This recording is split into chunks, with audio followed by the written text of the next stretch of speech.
میٹھی اور گرم چیزیں کھانے کے بعد پانی پینا دانتوں کو خراب کر دیتا ہے۔ لیموں کا رس چوس لیا کرو، چہرے کی جھریاں غائب ہو جائیں گی۔ اگر کولیسٹرول بڑھ جاتا ہے تو باقاعدگی سے بادام کھایا کریں۔ کیلا کینسر کے مریض کے لیے نہایت فائدہ مند ہے۔ کیلا ناشتے میں بھرپور کھانے سے انسان جادو ٹونے سے محفوظ رہتا ہے۔ اگر پیٹ کی کوئی بھی بیماری ہو تو گھر میں مسور کی دال کا استعمال زیادہ کریں۔ دودھ اور کیلا ایک ساتھ کھانے سے پیٹ خراب ہو جاتا ہے۔ خواب میں آباد جگر کا دیکھنا گھر میں خوشحالی لاتا ہے۔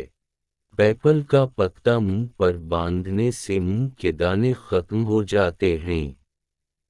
کچا امرود بھولنے کی بیماری کا سبب بنتا ہے۔ چربی والے گوشت کا استعمال کرنے سے بانجھ پن کی بیماری ختم ہو جاتی ہے۔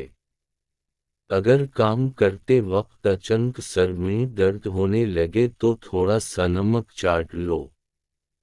ٹھنڈے پانی سے منہ دھونے سے منہ پر جھریاں آنے لگتی ہیں۔ نہار منہ پودینے کی ڈنڈیاں چھالنے سے جوانی دیر تک قائم رہتی ہے۔ ہید گنے کا جوس ہاضمے کے لیے بہت اچھا ہوتا ہے۔ اس سے جگر مزید اچھا کام کرتا ہے۔ روزانہ گائے کا ایک گلاس پیئے، یقین کے مریض کو تیزی سے اس مرض سے چھٹکارا دلاتا ہے۔ پپیتے کے پتوں کا پیسٹ بنا کر 15 دن تک مسلسل استعمال کرنے سے یقین جیسی بیماری سے آسانی سے نجات ملتی ہے۔ اگر قبض نہ جاتے ہو تو اس پھول کا چھلکا گرم دودھ میں ملا کر پی لیا کرو۔ ہونٹ پھٹنے لگیں تو گائے کا کچا دودھ لگا لو۔ جن کو جوڑوں کے درد کا مسئلہ ہو وہ سوہانجنا کی پھلیاں پکا کر سالن کھایا کریں۔ نہار منہ ابلے چنے کھانے سے کبھی بھولنے کی بیماری نہیں لگتی۔ جن کو اولاد نہ ہوتی ہو وہ جمعے والے دن یتیم مسکین بچوں کو کھانا کھلایا کریں۔ بہت جلد اللہ ان کو اولاد عطا کرے گا۔ جگر کی خرابی میں مالٹے کا استعمال زیادہ کرو۔ انار کے چھلکوں کی چائے پینے سے زکام فوری ختم ہو جاتا ہے۔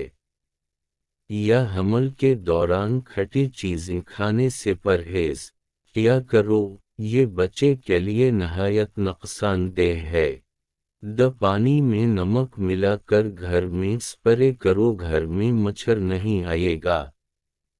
پاخانہ کرتے وقت اگر 5 منٹ سے زیادہ وقت لگتا ہے تو جان لو کہ آپ کا معدہ ٹھیک سے کام نہیں کر رہا۔